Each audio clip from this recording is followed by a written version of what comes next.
Sud Radio, l'invité politique, Jean-Jacques Bourdin. Il est 8h33, bonjour à toutes et à tous. Les Français veulent savoir, parlons vrai ce matin avec Alexis Corbière, député LFI de Seine-Saint-Denis. Alexis Corbière, bonjour. Bonjour Jean-Jacques Bourdin. Merci d'être avec nous. Sur décision d'Emmanuel Macron, le droit du sol sera supprimé sur l'archipel de Mayotte à condition qu'une révision constitutionnelle le permette. Mayotte, département français, il ne sera plus possible de devenir français si l'on n'est pas soi-même enfant de parents français. Pour que la mesure soit effective, il faudra donc que l'Assemblée nationale et le Sénat l'approuvent, ensuite Congrès, avec un vote favorable des 3/5 des parlementaires. Voterez-vous contre ? Oui, d'abord, vous évoquez la manière, dans un effet d'annonce, dont le ministre de l'Intérieur Darmanin a pris des problèmes à Mayotte.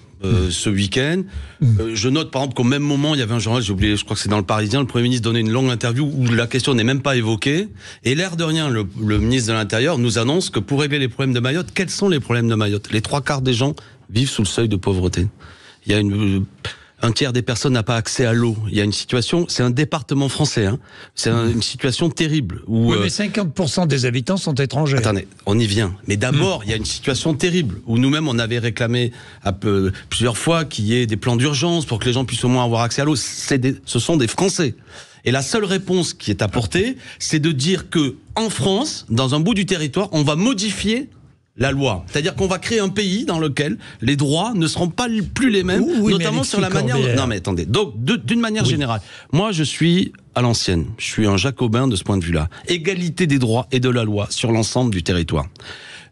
Les problèmes de Mayotte ne seront pas réglés par cette rodomontante électoraliste à la veille d'une élection pour faire croire que ne votez pas pour l'extrême droite parce que quelque part on reprend des éléments de son programme. C'est le message subliminal en permanence qui est envoyé par cette équipe depuis quelque temps, qui n'aura aucun effet, y compris pour lutter et faire reculer la liste du Rassemblement national. Et pour les problèmes des habitants de Mayotte, cela ne réglera rien. Je dis, investissons dans cette île, permettons qu'au moins les enfants puissent avoir accès à l'école, à l'éducation, que les gens puissent se laver, les gens puissent avoir accès à l'eau, les gens soient pas dans une situation de pauvreté et de violence permanente. Cette île est surpeuplée. 50% des habitants de cette île sont des étrangers. Oui. Les Français qui habitent, les Maoris, qui habitent l'archipel ne veulent plus des étrangers. Alors, ils n'en veulent plus. Alors, 75% des mères ayant des enfants sont étrangères. 50% des hommes ayant des enfants à Mayotte sont des étrangers. Mettez-vous à la place de ceux qui habitent. Attendez. D'ailleurs, ils demandent des mesures. Déjà, il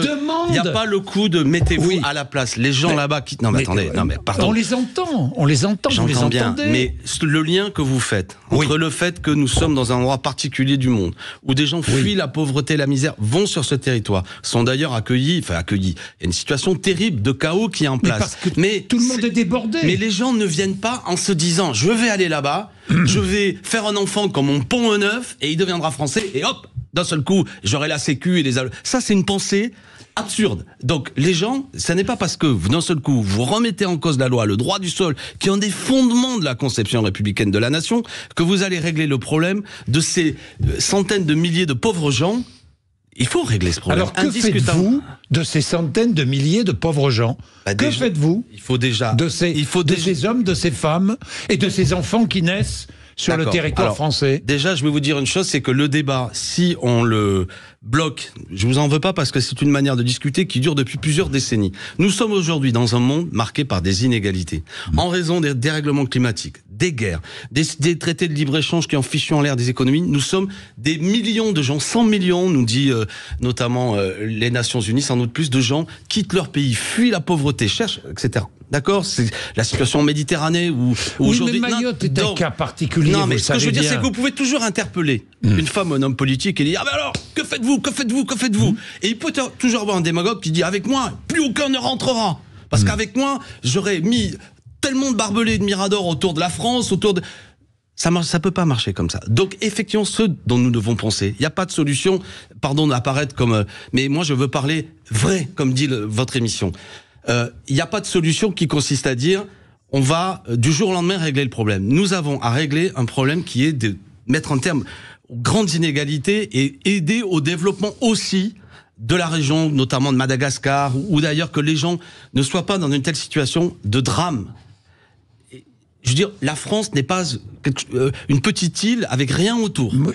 D'accord ? À partir de là, deuxièmement, nous avons aussi mais Mayotte est une petite île avec les Comores autour. J'entends bien. Avec les Comores. Eh bien, nous devons aider à créer les conditions, pas nous tout seuls, à ce que les habitants des Comores ne quittent pas leur pays. Nous avons, par ailleurs, à assumer le fait qu'il faut que les gens qui arrivent soient un peu dans des conditions d'accueil qui font qu'il n'y a pas des bandes qui traînent dans les villes armées pour voler, tel que c'est le cas actuellement à Mayotte. J'entends bien. Ça passe aussi, tel que je l'ai dit, pour faire en sorte que Mayotte soit un vrai département français dans lequel ce que nous vivons de manière élémentaire, droit à l'éducation, droit à la sécurité, droit au logement, etc., soit respecté. Tout de même, j'ai balancé ce chiffre de dire que là-bas, une personne sur 3 n'a pas accès à l'eau, les 3/4 des gens vivent sous le seuil de pauvreté, etc. On parle de la France. Comment cela se fait-il qu'on laisse les gens dans cette situation de désordre ? Et ça n'est pas en disant qu'on va remettre en cause le droit du sol, que les centaines de milliers de gens qui fuient éventuellement les Comores ne vont pas venir. Ça ne réglera rien. Donc, je termine. On détourne la conversation. C'est-à-dire que quand on fait croire aux Français que le problème n'est pas les inégalités qu'il y a autour, le problème n'est pas la situation indigne dans laquelle on place les habitants de Mayotte, mais c'est uniquement dans une espèce d'attraction, comme je l'entends dire, que la personne qui quitte les Comores ne quitte pas son île pour essayer de vivre mieux, mais il quitte son île pour le rêve de devenir français, pour ses enfants, ses petits-enfants. Ça ne marche pas comme ça. Gabriel Attal annonce un projet de loi Macron 2 pour libérer l'activité économique. Ça veut dire quoi, selon vous ? Alors, libérer l'activité économique. Non, j'ai même noté la phrase, libérer les énergies. Ça me rappelait Alain Madelin. Bon, alors, excellente question. J'ai envie, je prends mon miroir, je retourne la question, ou posons-la à Monsieur Attal. Qu'est-ce que ça veut dire, ce charabia ? Ou alors, moi, je sais ce que ça veut dire. Ça veut dire qu'en quelque sorte, en France, il faut toujours plus enlever toute forme de législation sociale, de réglementation et environnementale, tout pour faire en sorte, tout pour le business, le libre-échange, alors que précisément nos agriculteurs, dernièrement, nous ont dit que, attention, les règles de libre-échange qui ne cessent de se développer, remettent en cause, y compris notre propre agriculture, faire croire qu'aujourd'hui, l'industrie française, notre système économique, serait plombé uniquement par des choses qui, une législation.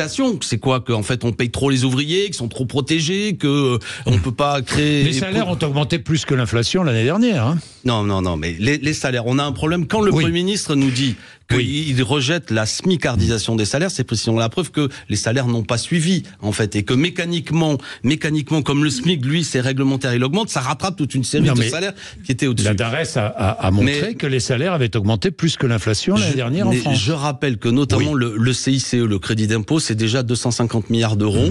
Qui devraient rentrer dans les caisses de l'État, qui ont été, c'est déjà sous le précédent gouvernement et même sous le gouvernement Hollande que les choses avaient été faites.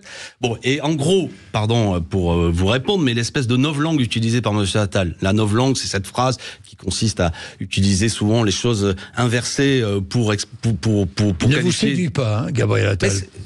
Non, mais moi, ce que j'observe déjà, je vais prendre pour référence, c'est l'interview que j'évoquais tout à l'heure qui a eu lieu ce week-end. C'est-à-dire qu'à longtemps, il n'y avait rien avant lui, tout va débuter à sa propre personne. Alors que ça fait quand même un septennat que Emmanuel Macron est là. Deuxièmement, quasiment toutes les 3 phrases, il y a Emmanuel Macron a dit, Jacques a dit debout, Jacques a dit assis, Bon, on a l'impression qu'au bout d'un moment, qui dirige, on a compris que c'est Emmanuel Macron. Troisièmement, c'est des phrases, comme vous venez de le dire, faut libérer les énergies qui ne signifient rien. Quatrièmement, quand on va plus loin, ça consiste à dire il exprime que ce qui a été fait sur l'assurance chômage, c'est un peu la piste dans laquelle il est allé. Alors de quoi on parle, l'assurance chômage? 25% des délais d'assurance chômage quand vous perdez votre boulot ont été supprimés, notamment il y a 3 ans par le gouvernement précédent, avec le soutien de Gabriel Attal. Ce qu'il est en train de vous dire, avec un sourire et l'air que lui, il est jeune et dynamique, c'est que vous allez avoir moins de droits sociaux, moins de protection sociale. Il veut modifier la loi SRU, par exemple. Pour ceux qui nous suivent, c'est la loi qui oblige les communes à construire un certain nombre de logements sociaux, pour dire qu'il faudra faire moins de logements sociaux. Tous les acteurs du logement, la Fondation Abbé Pierre... Et faire des logements intermédiaires pour les classes moyennes. Oui. C'est intégrer les logements intermédiaires dans la loi SRU. Dans les 25%, c'est-à-dire concrètement faire moins de logements sociaux pour respecter la loi. La Fondation Abbé Pierre, j'espère qu'à ce micro, elle fait consensus sur le travail qu'elle fait, a dit que ces déclarations étaient extrêmement dangereuses. Il l'a déclaré le 30 janvier à l'Assemblée nationale. Ça veut dire que déjà qu'il y a des villes riches qui préfèrent payer une amende plutôt que de construire du logement social, c'est-à-dire des logements pour ceux qui en ont vraiment besoin, les plus démunis, etc. Le Premier ministre dit continuez dans cette direction, c'est pas la priorité, alors que je crois que c'est une de nos priorités. Problème de logement, problème nationale. Nicole Belloubet promet de vite dialoguer avec les enseignants. Attractivité du métier, conditions de travail, salaire, formation, remplacement des profs, groupe de niveau. Voilà. Alors, il y a les plusieurs objectifs. Voilà. Il y a plusieurs Là, sujets les objectifs dans ce que vous dites. Corbière, oui. Oui. Alors déjà, ce gouvernement, c'est un peu tourné manège. Je sais pas si ceux qui se souviennent, c'est-à-dire, vous savez, le manège tourne et puis on retrouve les mêmes, on les perd, on les retrouve. Bon, Madame Belloubet, on l'a vu garde des Sceaux. Là, elle revient. Bon, je veux dire, en fait, il y a pas de changement, il y a pas de remaniement. Hein, c'est les pièces de Feydeau, vous savez, où l'amant sort par la porte, le mari rentre par le placard. Bon, c'est un peu. Bon, Madame Belloubet, elle va continuer la politique qui était mise en place par Monsieur Attal, qui était la politique, la continuité de Monsieur Blanquer. Pour les enseignants, le monde enseignant ne vit pas ces changements comme des changements significatifs. Le problème du non-remplacement des enseignants, le paradoxe, c'est que depuis 2017 que Monsieur Macron est là, il a augmenté, il a doublé. C'est-à-dire que dans le public, les profs du public sont moins absents que les profs du privé. Écoutez-moi bien, les profs du public sont moins absents que les profs du privé. 2,7% je crois d'absentéisme chez les profs du public, 3,4, quelque chose comme ça dans le privé. Le problème, c'est que dans le public, il y a moins de remplacements. Pourquoi ? Parce que comme à l'époque, moi avant d'être député, je suis enseignant. Je suis prof de lycée professionnel. Les dernières années, quand j'étais prof, j'étais ce qu'on appelle TZR, titulaire de zone remplaçant. Mon boulot était de remplacer un collègue absent, d'accord ? Des brigades de remplacement. Tout ça a été supprimé. Donc concrètement, ceux qui nous écoutent, qui avaient des enfants à l'école, quand le prof il est absent, eh bien il y a plus de brigades, ou de moins en moins pour remplacer. Ça, c'est les conséquences de politiques menées par le gouvernement actuel. Madame Belloubet, qu'est-ce qu'elle va faire par rapport à ça ? Je n'entends rien de significatif. Deuxièmement, attendons, nous verrons bien. Soit, on va attendre, effectivement. Mais comme Monsieur Attal avait dit que sa priorité c'était le remplacement des enseignants, qu'on n'a rien vu. Comme Monsieur Papandiaï avait dit que c'était la priorité, qu'on n'a rien vu. J'ai tendance, comme le chat échaudé qui craint l'eau froide, à ne pas les croire sur parole. Mais je voudrais profiter de ce micro pour pousser un cri sur un sujet, l'enseignement professionnel. Tout le monde s'en fout, personne n'en parle. Pourtant. Un élève sur 3 est dans l'enseignement professionnel, 670 000 gamins.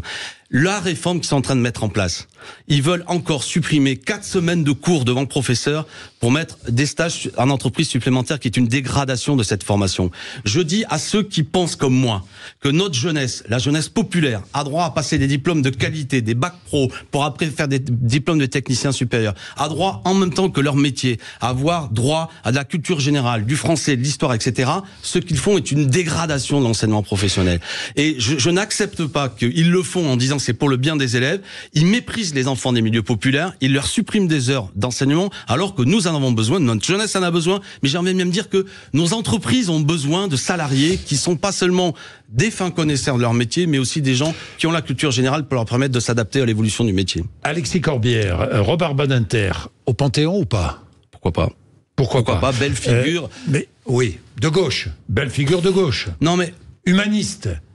Robert Badinter, c'est une vie, c'est un engagement, c'est une vie déjà, sa propre histoire, son père arrêté et déporté. Je dirais que c'est déjà un enfant du siècle qui montre comment ce Français juif est devenu un républicain passionné.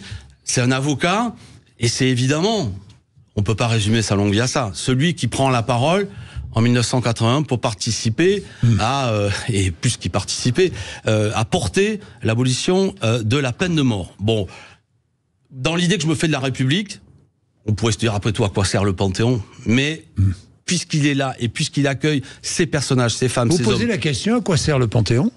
Non, enfin, je dirais... Ah bon non, mais quand j'ai à quoi sert le Panthéon... comme ça. Non, oui. Vous voulez qu'on passe une seconde sur le Panthéon ? Vous savez, c'est les personnages... Très vite, alors. Le premier personnage qui est rentré au Panthéon, c'est Mirabeau. Puis quand on s'est aperçu du rôle qu'il avait joué, Jean-Paul Marat est rentré au Panthéon. Non, mais je veux dire, moi, je suis un laïc et le Panthéon, il y a un côté un peu lieu sacré dont on peut s'interroger après tout quand on a une conception laïque et puis même athée des choses. Est-ce qu'on a besoin ? Mais...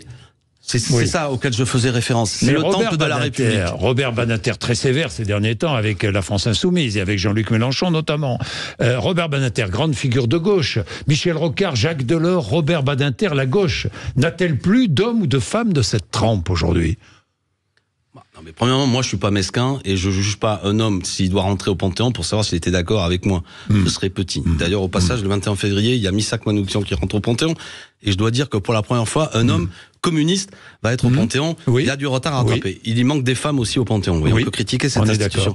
Qu'est-ce que vous voulez me dire après? Faites attention, Jean-Jacques Bourdin, parce qu'il y a un petit côté. C'était mieux avant. Avant, les femmes et les hommes politiques étaient formidables. Aujourd'hui, il y a que des tocards. Non, je dis pas ça. Je pense pas que ce soit si simple, même si j'observe qu'il y a une dégradation. Non, mais je dis quelles sont les grandes figures de gauche aujourd'hui? Il me semble qu'à la France Insoumise, il y en a. Il me semble que on a fait la NUPES, qui est une alliance que je souhaite. Il y en a, alors allez-y. Et qui sont les grandes figures de la gauche aujourd'hui? Il n'y aurait pas assez de temps pour toutes les nommer. Oui. non, mais qu'est-ce que vous voulez... Parce que vous les cherchez. Mais pas du tout. Parce que vous les cherchez. Mon ami François Ruffin vient de sortir un livre sur le travail. Je ne sais pas s'il vient sur Sud Radio. Donc pour vous, oui, il vient. C'est intéressant. Mon ami Clémentine Autain a fait un colloque sur le service public il n'y a pas longtemps, tout à fait passionnant. Je pourrais continuer la liste. Certains de mes amis à Paris ont fait un grand meeting sur la 6ème République. Julien Bayou, Raquel Garrido, Boris Vallaud, tous ces gens-là parlent de sujets. Que vous dire, je crois que vous avez invité récemment Mathias Tavel, qui est un des députés que j'apprécie beaucoup. Vous avez Manon Aubry qui sera notre tête de liste. J'ai cité certains de mes amis pour commencer la liste. Mais je veux dire, il y a... me semble-t-il, nombre de gens qui ont Jean-Luc Mélenchon, je suis pas tellement surpris. Démonstration. Attendez, qu'est-ce que ça veut dire de ne pas citer Jean-Luc Mélenchon et de dire que vous n'êtes pas surpris? Je suis pas surpris. Jean-Luc Mélenchon a joué un rôle historique très important dans l'histoire du pays. Pourquoi parlez-vous au passé? Parce qu'il a joué un rôle historique très important dans l'histoire du pays, 2012, 2017, 2022, dans lequel il a permis que l'idée que je me fais de la gauche républicaine et sociale, écologique, qui veut rompre avec la 5e République, est arrivée en tête. Bon, moi, Jean-Luc Mélenchon, si je puis dire, depuis 2022, il nous dit « je souhaite être remplacé ». Bon, pour quelle raison? En permanence, on me renvoie dans les cordes en disant mais qu'il soit Jean-Luc remplacé. Mélenchon et à part souhaite être... Mais moi, je vous renvoie pas. Les choses sont claires. Il dit « je souhaite être remplacé ». Alors remplacez-le. Pourquoi pas? Je sais pas s'il y a des gens qui y travaillent. On verra, c'est les gens qui décideront. Après les européennes. Les européennes, elles vont permettre d'avoir une photo. Il sera remplacé après les européennes. Mais non, mais après les européennes... Il doit être remplacé. Mais disons ça se passe clairement pas. Les choses. Non, mais il n'y a pas à dire clairement les choses parce que... Attendez, non, mais je vais vous dire pourquoi il n'y a pas à dire clairement les choses. Moi, je suis pas contre, je suis pas anti-machin, ça m'intéresse pas. Il ne s'agit pas d'être anti. Alors écoutez-moi, qu'est-ce que c'est que nous avons à faire? Dire la réalité. Mais je suis en train de la dire, justement, pas dans un truc binaire, blanc ou noir, lui oui ou lui non. La question c'est ni rire ni pleurer, comprendre, comme disait Spinoza. De dire oui ou de dire non. Oui. Non, écoutez, il y a des élections européennes qui vont avoir lieu, ça me semble être une date importante, je vais observer le résultat, qu'est-ce que ça va nous dire? Je ne sais pas, mais on peut penser que M. Bardella va taper très haut, qu'il y aura même l'extrême droite avec Éric Zemmour et d'autres. En gros, un bloc où on se dit, dans l'idée que je me fais, certains de vos auditeurs peut-être votent pour M. Bardella, donc je respecte. Mais moi, ça m'inquiète, parce que je n'aime pas cette France qu'il nous propose. C'est pas l'idée que je me fais du pays. Au pouvoir, vous interdiriez le Rassemblement National? Non, mais non, ça n'a pas de sens. Non, mais je veux dire... je lutte contre ces idées, mais vous imaginez le type de société... J'espère que si, par contre, le Rassemblement national arrive au pouvoir, qu'on nous en préserve, que eux n'interdisent pas ou n'affaiblissent pas les organisations syndicales, les partis politiques, etc. N'inversons pas la charge. Moi, je veux dire, ceux qui menacent la démocratie, dans mon idée, c'est plutôt historiquement l'extrême droite. Ce que j'étais en train de vous dire, c'est qu'à partir du résultat des élections européennes, moi, j'aurais souhaité qu'il y ait une liste commune de la NUPES. Bon. Je continue à le dire à ce micro, mais c'est peut-être compliqué. Deuxièmement, les Insoumis vont présenter une liste. Manon Aubry a fait savoir qu'elle était candidate à être tête de liste. Elle fera une belle tête de liste, etc. Bon, mais une fois que le résultat sera sorti, faudra l'observer politiquement et se dire que l'élection phare majeure où se jouent les choses, c'est l'élection présidentielle de 2027. Donc moi, je suis favorable à ce qu'on travaille, à créer les conditions, que peut-être ce qu'on va observer dans cette élection européenne, l'émiettement de mon camp, le camp populaire, social, la gauche écologique, bon, il faut éviter ça. Donc le travail sera comment on fait pour éviter ça. C'est du boulot. Vous me réinviterez, on va en parler. Maintenant, permettez-moi d'observer la situation en fonction d'éléments objectifs. On va voir, peut-être que je me trompe, peut-être que le Rassemblement national sera pas si haut, peut-être que Manon Aubry va faire 20%, et qu'on va dire... Tout ça est... Est-ce que la gauche peut gagner en 2027 avec Jean-Luc Mélenchon? C'est la question que vous vous poserez. Évidemment, après les européennes. Mais je ne fais, je n'ai pas manqué de respect en disant que, puisque vous citez le nom de Jean-Luc Mélenchon, auquel j'ai été un de ses compagnons à ses côtés, qui a joué un rôle formidable, qui était un candidat extraordinaire, lui-même pose la question de remplacez-moi. Donc moi, comme j'ai été un vieux mélenchoniste, quand Jean-Luc a été candidat en 2012, sa candidature, on l'avait préparée au moins depuis 2008. Donc ce que je suis en train de dire, c'est pour ça que on va dire remplacez-moi, donc vous le remplacerez. Ça crée parfois des débats et des tensions au sein de la France insoumise, parce que peut-être certains comprennent mal ce que je suis en train de dire. Moi, je dis que un candidat ou une candidate, ça se prépare. Et si on veut avoir quelqu'un de près en 2027, il faut qu'actuellement, on crée les conditions que toute une série de personnalités. Moi, il y a plusieurs copines qui sont potentiellement candidats à être candidats à la candidature, si je peux dire. Déjà, je les félicite et les remercie, parce que c'est un énorme boulot. Et ça prend du temps. C'est pas au dernier moment que quelqu'un, une inconnue, un inconnu, ou enfin un inconnu. Donc il faut travailler à trouver un candidat ou une candidate pour 2027. Sinon, on se retrouvera avec rien entre les mains. Ce serait quand même... Parce que, après, pour répondre au-delà du casting, je pense qu'il y a dans ce pays une attente de justice sociale, d'égalité, de démocratie qui fait que nous pouvons gagner. Oui. Alexis Corbière, je voudrais deux mots sur le Proche-Orient. Ça mériterait plus de deux mots, mais évidemment, les associations féministes ayant fait preuve d'ambiguïté sur les crimes du 7 octobre vont perdre leur subvention. Logique ? Non, mais ça, c'est Aurore Berger. Oui, Aurore Berger qui a dit ça hier. Non, mais soyons pas petits. Attendez, pardon. Puisqu'on parle de ça, d'abord, le massacre du 7 octobre. D'abord, nous réclamons à ce micro que les otages soient libérés, et notamment les Français qui sont encore otages. Non, mais je le dis je dis ça aussi pour qu'il y ait un continuum d'exigences. Ensuite, que le cessez-le-feu immédiat, près de 27 000, peut-être même la barre des 30 000 morts à Gaza. La menace de la part du gouvernement Netanyahou, qui de plus en plus est dans une logique de violence, de vengeance, qui fabrique et qui alimente un cycle de violence qui va embraser toute la région. Cela doit cesser. Le tribunal de justice internationale a dit qu'il y avait un risque génocidaire. Bon sang, c'est un mot terrible. Si cela est vrai, et je le crois, parce que c'est ce que nous dit aujourd'hui des instances internationales de justice, il faut, et notamment que la France, dise en direction d'Israël, arrêtez. Et il faut, pourquoi pas, que l'ONU envoie des casques bleus sur place pour arrêter ce bombardement potentiel sur Rafah. C'est une logique folle.